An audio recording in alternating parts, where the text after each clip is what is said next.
Je vais commencer par me présenter. Mon nom est Nina Semété, je suis, sales engineer chez Jamf. Donc je vais m'occuper, de toute la partie, technique, avant-vente, que ce soit effectivement vos demandes de tests, vos demandes, de questions assez précises, techniques sur comment notre solution peut s'adapter dans votre environnement, qui soit, purement Apple ou non d'ailleurs, puisqu'on peut avoir des parcs effectivement qui sont hybrides et donc je suis là pour répondre à ces questions-là. Aujourd'hui, nous allons parler de conformité et de sécurité, macOS. Donc on va voir effectivement, on va faire une petite introduction à ce qu'on appelle, le compliance benchmark.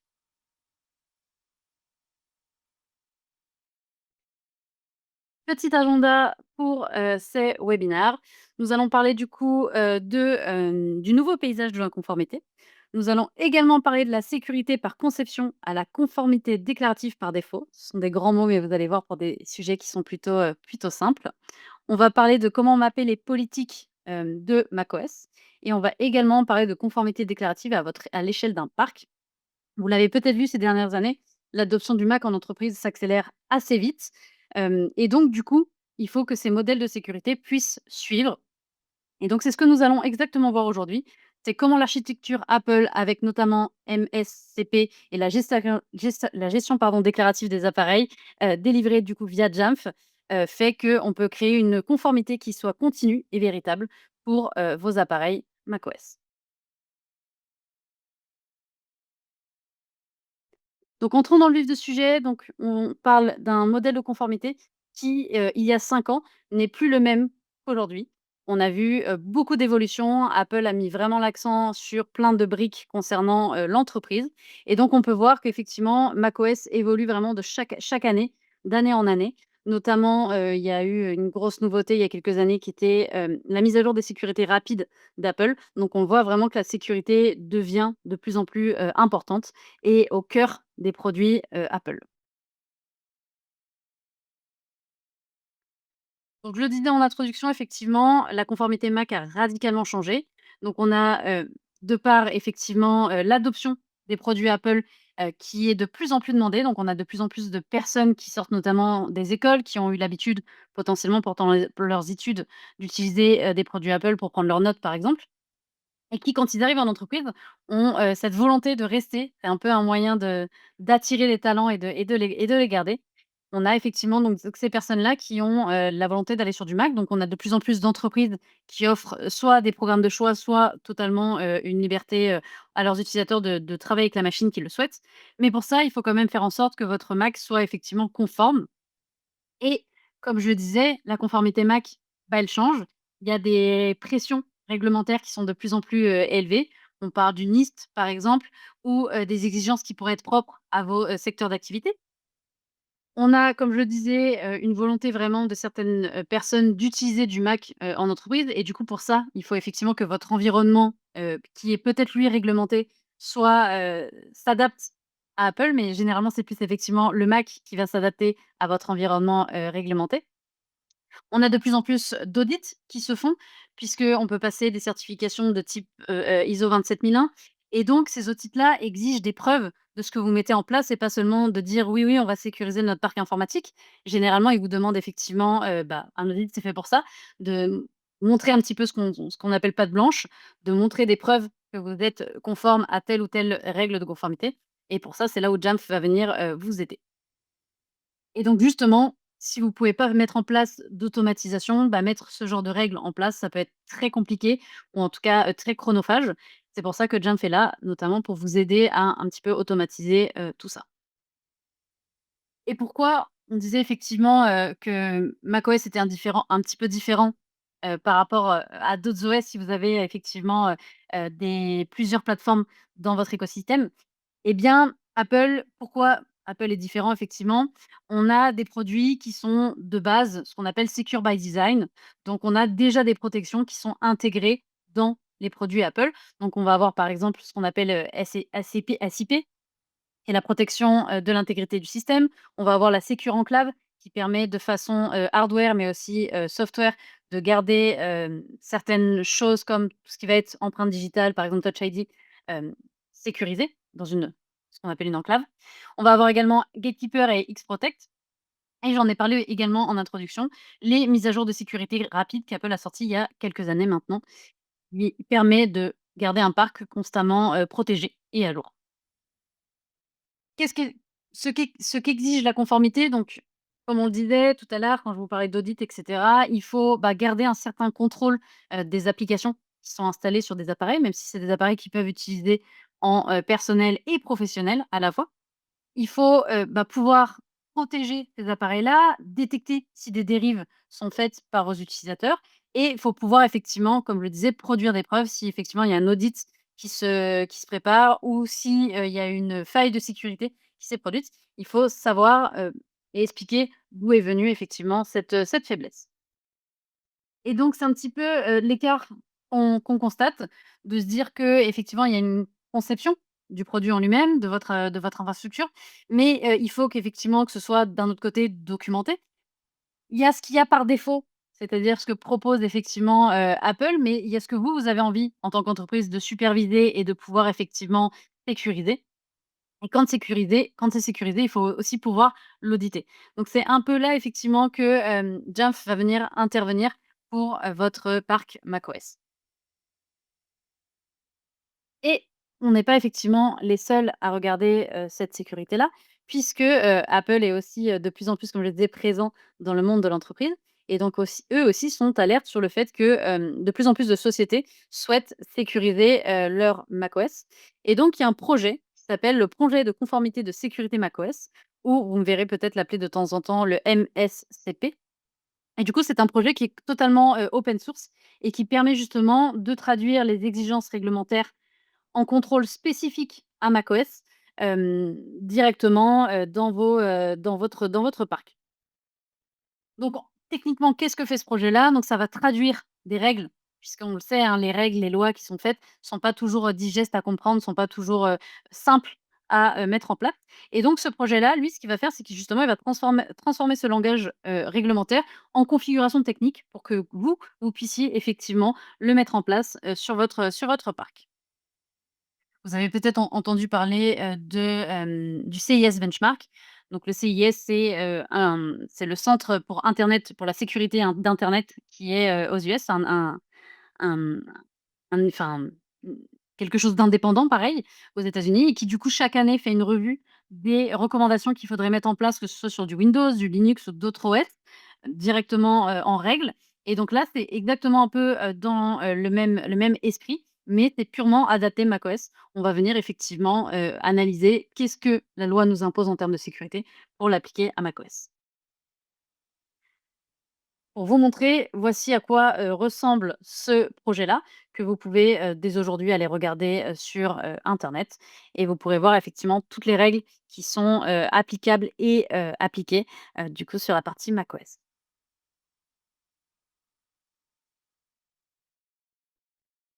Donc vous voyez, il y a effectivement plusieurs référentiels qui sont représentés. J'ai parlé, du CIS Benchmark, on a, NIST, on a le NIST.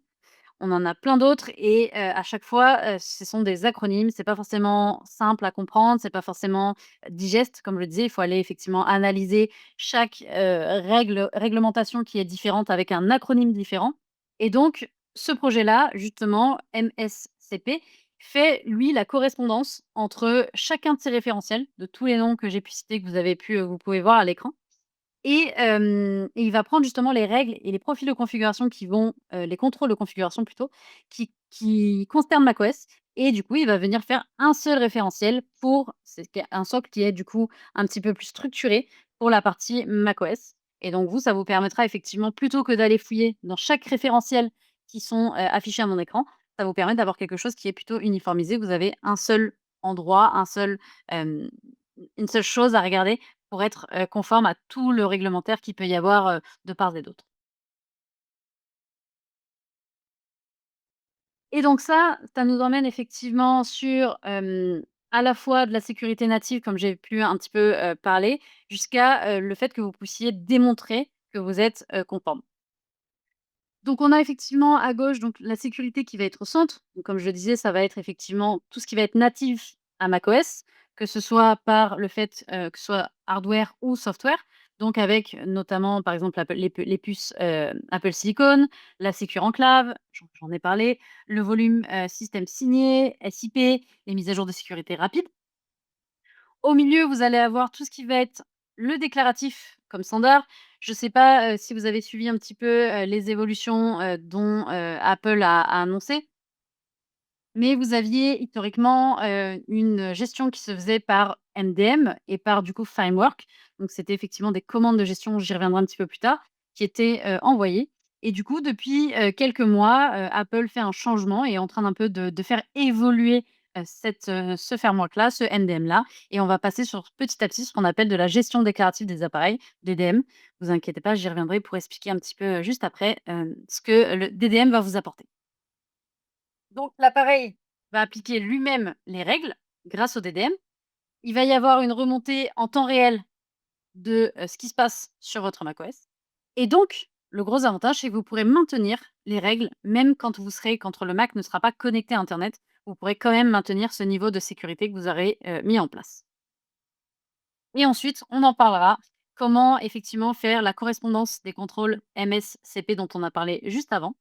Avoir un référentiel d'application, mais également, je le disais, pouvoir détecter tout ce qui est dérive et faire des rapports d'audit. Tout ça, ce sont des sujets dont je vais un petit peu creuser juste après. Et donc, je vais vous parler de la gestion déclarative. Donc, je vais vous parler effectivement des appareils. Je vais vous parler de DDM. Donc, vous allez m'entendre effectivement très souvent dire DDM, c'est plus court que dire gestion déclarative des appareils. Et comme je le disais, DDM, c'est une approche qui est beaucoup plus moderne de la façon de gérer une flotte Apple. On parle aujourd'hui de macOS, mais ça, c'est également valable pour iOS et iPadOS, VisionOS et tous les OS que vous connaissez qui peuvent être gérés par Jamf. Donc ici, contrairement à un MDM, traditionnel, donc où le serveur envoie des commandes, c'est ça que je voulais effectivement, vous expliquer. Donc, historiquement, c'était effectivement le MDM qui envoyait des commandes à l'appareil et donc là, c'est l'inverse. C'est que DDM va laisser un petit peu les appareils se gérer eux-mêmes sur la base de configurations, déclarées. Donc c'est un peu une amélioration, c'est-à-dire que moi, je vais envoyer une commande à, mon appareil en lui disant, je vais vous montrer par exemple qu'est-ce qu'on peut faire comme type de déclaration, ce sera peut-être un peu plus parlant.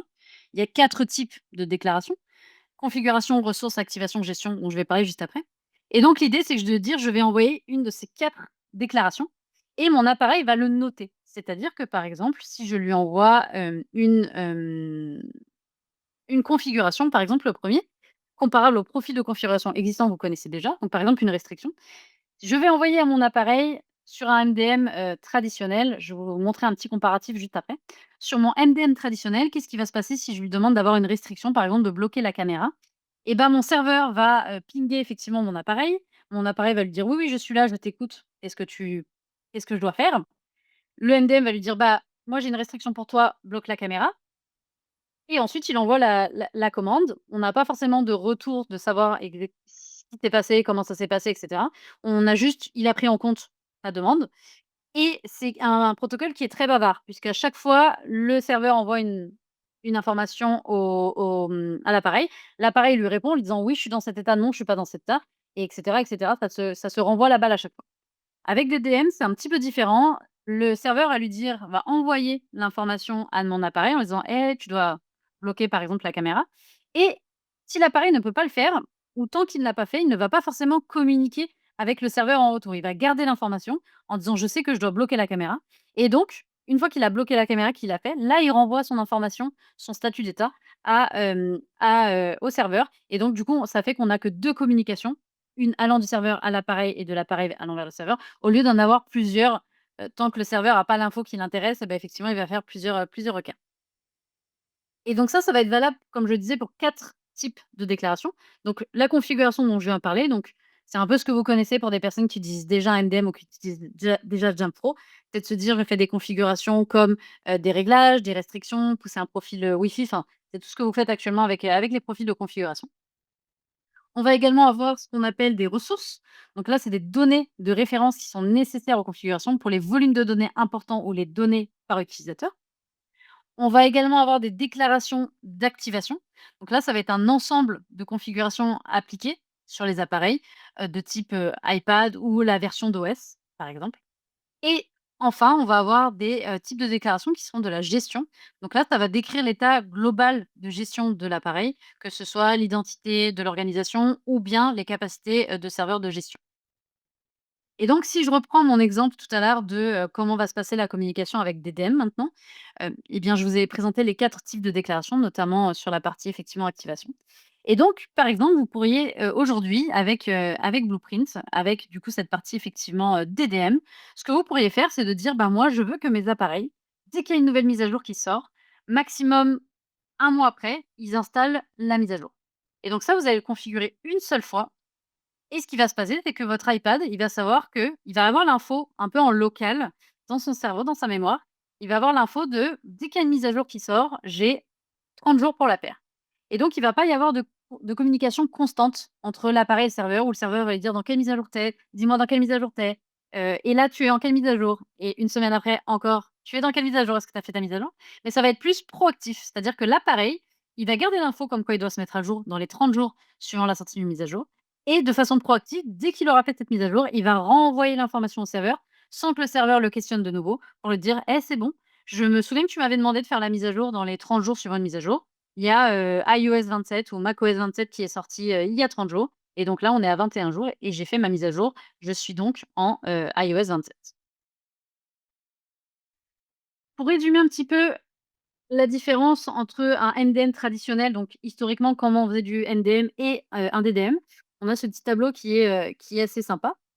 Donc comme je le disais effectivement avec un MDM traditionnel, donc c'est le serveur qui envoie les commandes à l'appareil, ça se fait, un peu à sens unique. Donc au niveau de la réactivité, bah, il faut effectivement que l'appareil renvoie ces informations, au serveur.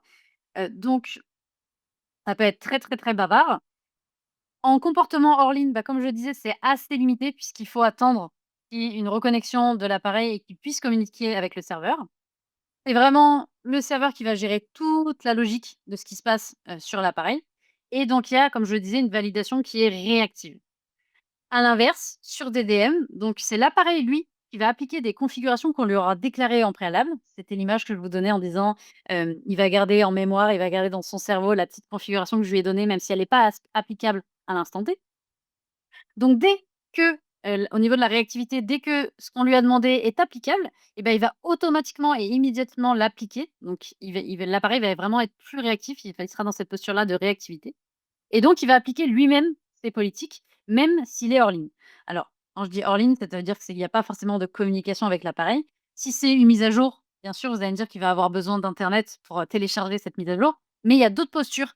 On est qu'au début du DDM, donc pour l'instant, il y a toutes les capacités qui vont arriver vont être effectivement, décuplées, mais c'est l'avantage qu'on voit à terme, c'est qu'effectivement, peut-être qu'Apple nous donnera des clés qui nous permettra de faire des choses même hors ligne. Donc je sais pas, par exemple, gérer l'extinction de l'appareil ou ce genre de choses.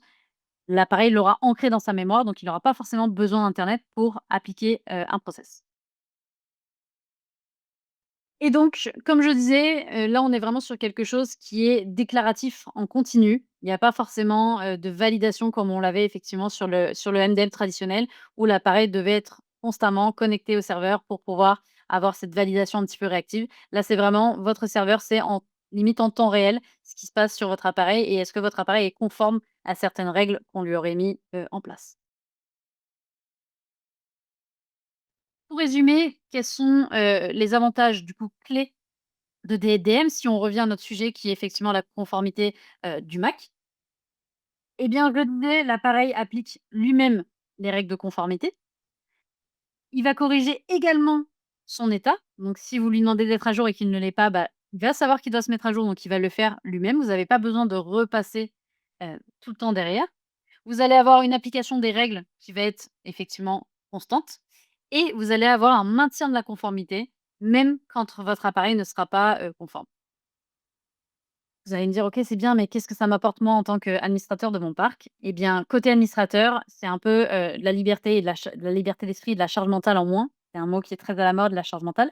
Mais c'est de se dire, vous allez effectivement faire une fois votre configuration et vous pouvez entre guillemets «l'oublier». Elle sera, applicable. Vous n'avez pas besoin de la refaire à chaque fois qu'il y a une mise à jour, si on prend le même exemple de mise à jour. C'est de se dire: «Je mets une fois ma règle qui me dit: "Mets-toi à jour"».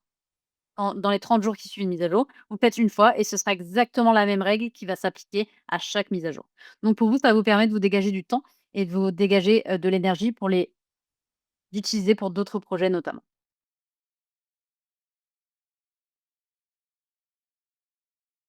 Et donc maintenant qu'on a parlé un petit peu, du contexte, on va voir effectivement comment ce modèle de conformité peut s'appliquer à la partie macOS. Aujourd'hui, beaucoup d'entreprises, démarrent effectivement avec un socle de référence large, un parc qui est plutôt, qui s'applique plutôt à l'ensemble du parc, donc qui soit à la fois, qui est pas forcément homogène, hein. Le parc peut être hétérogène avec, du Linux, du Windows, du Mac et donc on va venir en rajoutant un OS, bah, multiplier un petit peu, les risques qu'il peut y avoir dans l'entreprise et donc il va falloir effectivement créer un workflow qui serait, adapté à la partie macOS et qui s'inscrit surtout dans la philosophie, d'Apple pour, avoir à la fois l'état souhaité sur le Mac, mais également que le Mac puisse venir vérifier qu'il soit conforme et aussi se corriger automatiquement s'il y a la moindre dérive sur la partie macOS. Et donc, c'est un petit peu comme ça que vous allez devoir penser effectivement votre projet.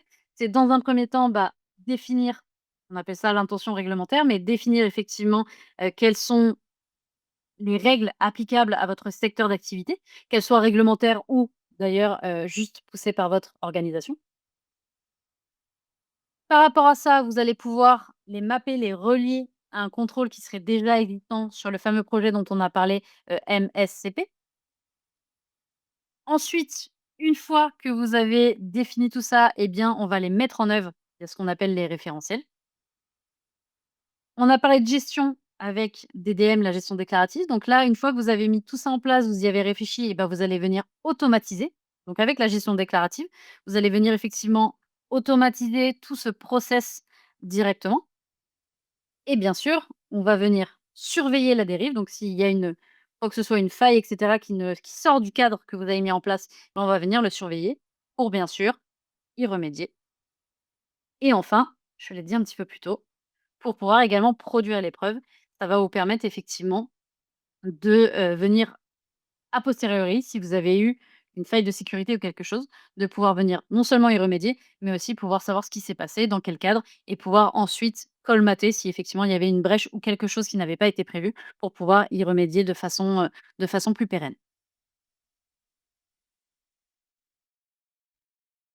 Et donc l'idée effectivement, c'est de venir industrialiser cette conformité puisque, comme je l'ai dit, c'est parfois, des choses qui sont un peu lourdes à mettre en place et définir ce socle, c'est vraiment du coup la première étape de votre projet, de savoir quelles règles vous voulez mettre en place, c'est vraiment la première étape. Mais le vrai défi, là où ça commence, c'est, bah, comme je le disais en introduction, c'est comment le mettre en place, comment l'automatiser et c'est pour ça qu'on parle du terme industrialiser. L'idée, c'est que vous allez appliquer de manière cohérente sur des centaines, voire des milliers d'appareils, qui sont parfois répartis sur plusieurs sites, que ce soit effectivement, à Paris, à Bordeaux, à Marseille, peu importe.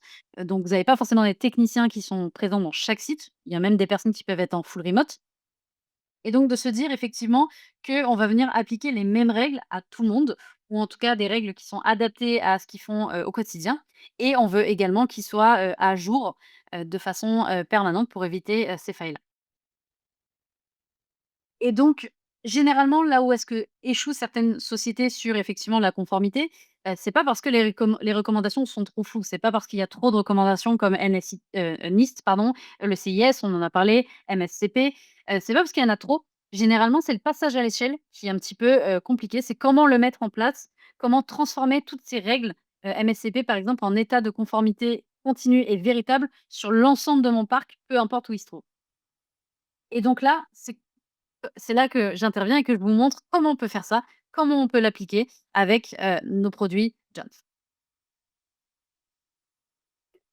Et donc, comme je disais, effectivement, Jamf va vous accompagner dans la mise en place, dans ce passage à l'échelle, sur la conformité macOS. Donc là, on est sur une console effectivement, Jamf Pro et donc je vais vous montrer qu'il y a un menu effectivement sur la gauche,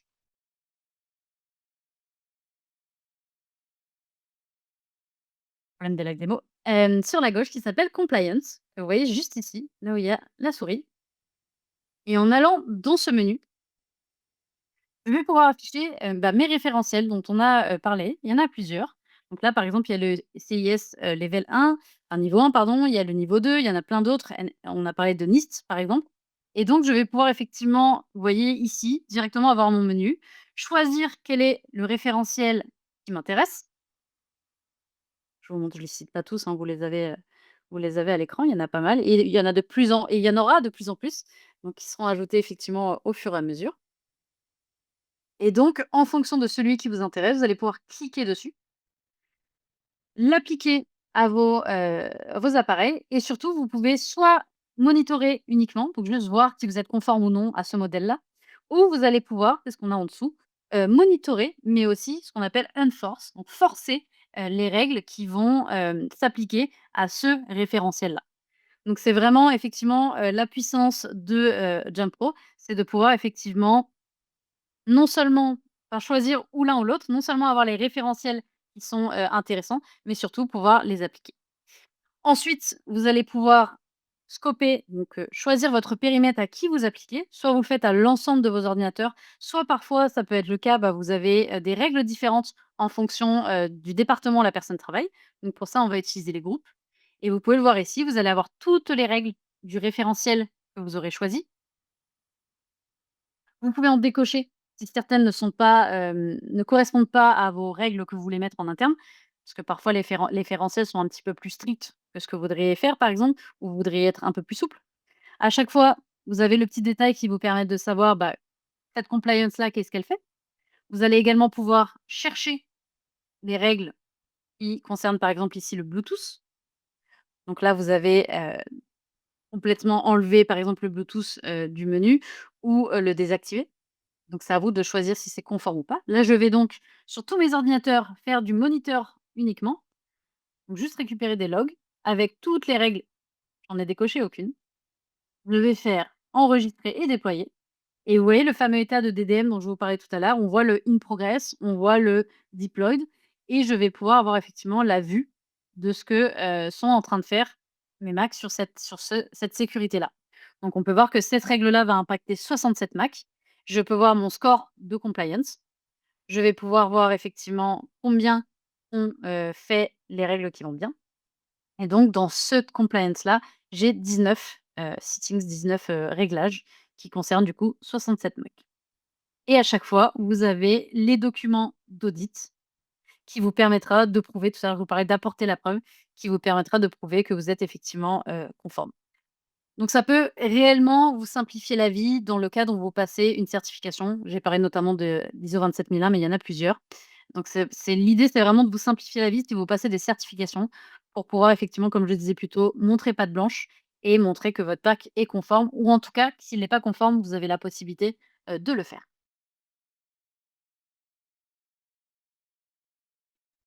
Et donc nous, notre rôle chez Jamf, on le dit très souvent, c'est effectivement de vous simplifier, la gestion de vos produits Apple en entreprise. Même si Apple, mais comme je le disais, comme je l'ai rappelé avec SIP, avec plein de choses, Gatekeeper, Apple met en place déjà de façon native sur ses Mac de la sécurité, mais ça peut être de la sécurité qui est adaptée, on va dire, grand public et donc là où Jamf va venir effectivement rajouter, cette couche-là, de façon native également, c'est de dire, je viens vous simplifier vraiment la gestion, tout ce que je viens de montrer, de vos outils Mac dans votre environnement, actuel. Donc, on va effectivement mettre en place, comme je l'ai dit, les référentiels. On peut mettre en place les référentiels, MSCP. On peut automatiser, plein, effectivement de règles et donc nous, le gros point fort, c'est qu'on va venir préserver l'expérience utilisateur qui est très importante, très chère, à Apple, mais qui nous est aussi très, très chère. Et pour du coup préserver cette expérience utilisateur, on est depuis, 2012, compatible dès le premier jour avec, les mises à jour d'Apple. Donc depuis 2012, vous pouvez voir que ça s'est vraiment très étendu puisqu'avant il y avait effectivement que macOS et iOS, on avait 2 OS. Maintenant en 2026, on en a plus puisqu'on a iPadOS, on a visionOS, on a watchOS. Donc vous pouvez voir, effectivement qu'on est passé de 2 OS à 6 OS qui sont, supportés dès le premier jour, dès la première sortie d'un produit, enfin d'une mise à jour, d'une release, Apple et donc Jamf est depuis 2012 compatible dès le premier jour et je pense que cette année sera pas un ça sera la même chose, ce sera pas non plus une surprise. Ou vous allez me dire: «C'est bien Nina, tu nous as présenté, concrètement, enfin la théorie», enfin non pas concrètement justement, je vous ai présenté un peu de façon théorique, comment effectivement, aborder la conformité et la sécurité de la partie, macOS dans, dans vos environnements. Mais vous allez me dire: «Bah, ça serait bien qu'on ait, des retours clients aussi qui eux ont mis de la conformité Mac dans leur société et qui l'ont fait avec succès». Et donc pour ça, j'ai quelques petits cas concrets que vous pourrez effectivement, aller regarder, mais que je vous présente, rapidement, ici. Donc, que ce soit, conformité au sein de l'éducation, que ce soit dans la santé, dans l'entreprise ou même dans la finance, les règles, comme je le disais, ne sont pas les mêmes. Les, points de friction pour les utilisateurs ne sont pas les mêmes non plus. Les besoins dans l'éducation sont très différents dans la finance et donc Jamf sur ces, cas d'école-là ont effectivement, aidé à mettre en place, des choses comme, du BYOD ou du MSCP, et pour faire en sorte que ce soit un succès. Hem, Par exemple, en entreprise, un des points, on l'a vu notamment, post-covid qui a été très important, c'est pouvoir le travail hybride, de pouvoir faire à la fois, du travail sur site, mais également du travail en remote depuis chez soi, avec les mêmes exigeantes, mais aussi la même simplicité. L'idée, c'est pas que ce soit beaucoup plus, dur de travailler depuis chez soi ou à l'inverse, beaucoup plus dur de travailler depuis l'entreprise. Puisque on le sait, un utilisateur qui aurait un vrai point de friction et qui n'arriverait pas à travailler simplement avec son poste de travail, ce serait trop compliqué. Eh bien, on le sait, hein, l'utilisateur, qu'est-ce qu'il fait? Il va délaisser le poste de travail de sa société et il va prendre, par exemple, un ordinateur personnel ou un autre ordinateur pour pouvoir, travailler de façon, plus simple parce que les règles sont plus, assouplies. Donc l'idée, c'est vraiment de trouver cette, effectivement ce point d'équilibre entre comment passer la conformité à l'échelle, mais que votre utilisateur n'en ressente pas, de friction, ne soit pas, heu, déstabilisé par toutes ces règles que vous auriez pu, mettre en place. Et donc, je vous disais, par rapport à des cas concrets, donc là, on a une petite citation effectivement d'un IT manager qui a accepté de faire un témoignage public, chez Bibliothèque Publique Librairie, qui nous dit qu'effectivement la conformité était un critère déterminant pour nous. Nous devions respecter un ensemble d'exigences en matière de protection et de confidentialité des données. La fiabilité des fonctionnalités de sécurité et les capacités de conformité de Jamf ont été décisives dans notre choix en nous permettant de répondre à nos obligations réglementaires. Donc c'est des, on pourra, vous transmettre, ce sont des témoignages qui sont publics, qui sont sur le site que vous pouvez aller voir sans aucun problème.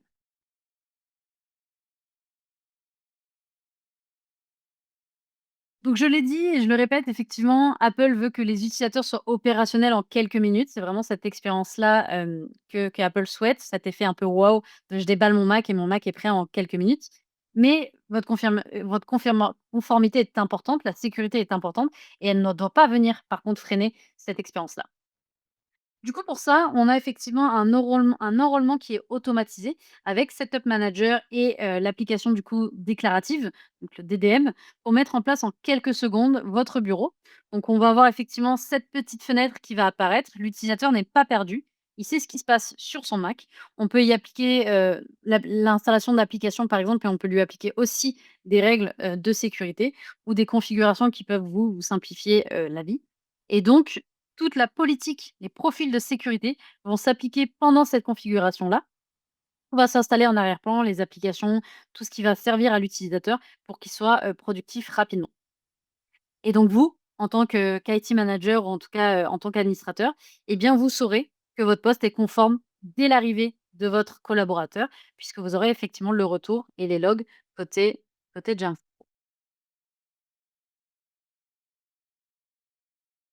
On a reçu bien sûr quelques awards que je vous affiche, à l'écran pour vous dire effectivement, bah, ce que fait nos produits et comment ils sont reconnus dans, différents, points.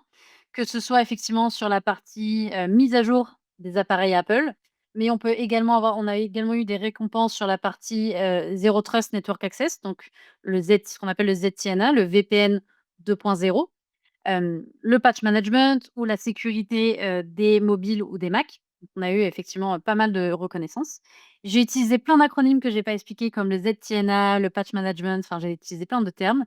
Je les explique pas forcément exprès, Si ça vous intéresse, je serais ravie de faire une session avec vous et d'en parler, pour vous expliquer, ce que peut vous apporter, par exemple, un ZTNA, par rapport à un VPN classique. Donc ce sera avec grand plaisir que nous pourrions en parler ultérieurement.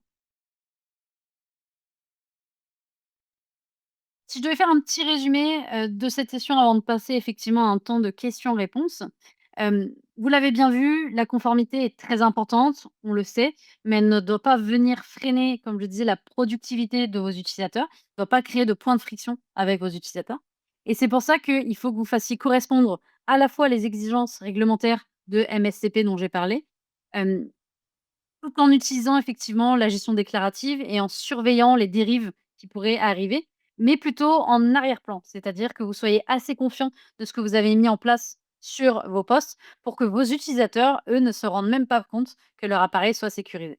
C'est vraiment le but. L'idée, c'est d'avoir le meilleur des mondes, un compromis entre ce qui intéresse les utilisateurs, donc être opérationnel, et ce qui vous intéresse vous en tant qu'IT, d'avoir une véritable sécurité et qui soit auditable dès la mise en place du Mac. Donc voici les petits points clés si vous deviez effectivement garder des petits, take-away, des petites choses à emporter de ce webinaire. Donc c'est effectivement traduire la réglementation en contrôle déclaratif, appliquer via l'architecture native d'Apple des règles, de détecter toute dérive de façon continue, peu importe l'heure ou l'endroit géographique où se trouve la personne, de faire une remédiation qui serait automatique, mais également de pouvoir avoir des preuves qui soient auditables et tout ça bien sûr en transparence pour votre utilisateur.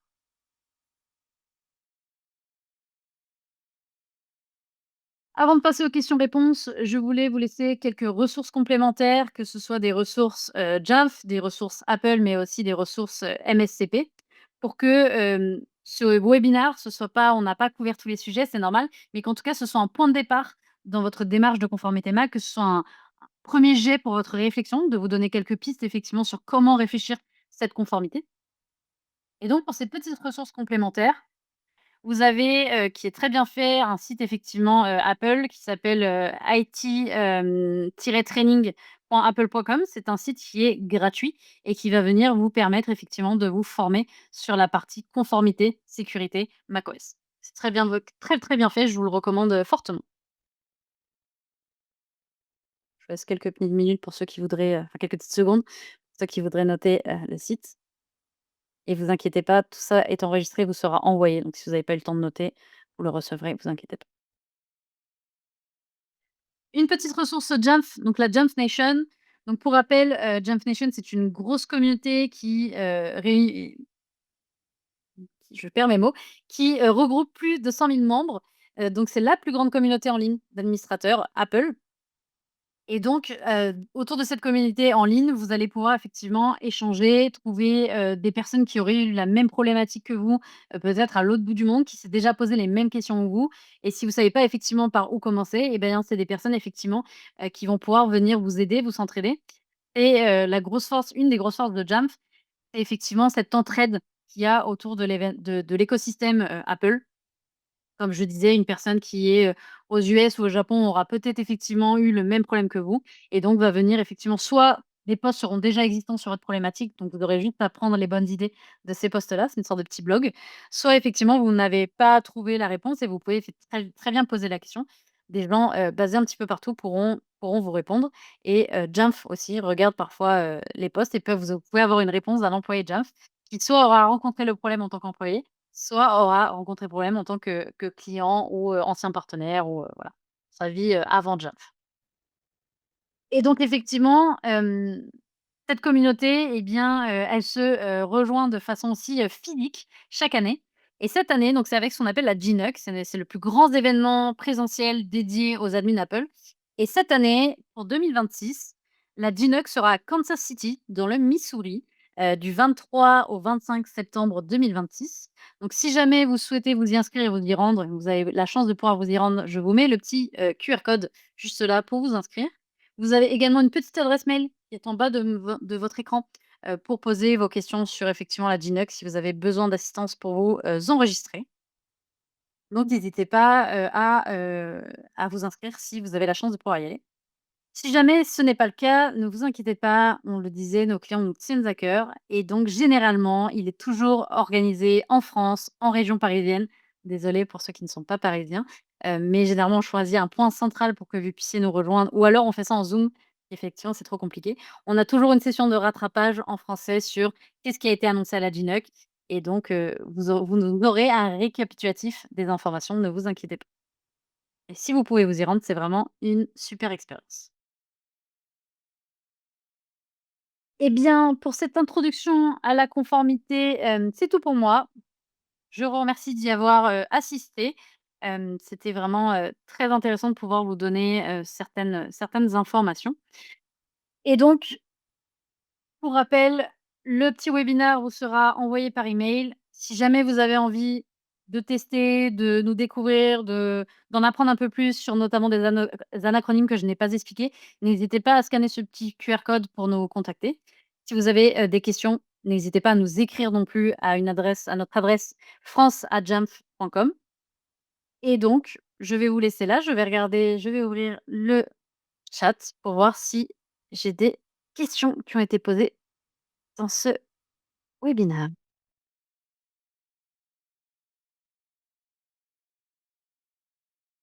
Alors, j'ai une très bonne question, de savoir effectivement, est-ce que, Blueprint, donc la compliance et Blueprint que je vous ai montré est incluse dans les licences, Jamf?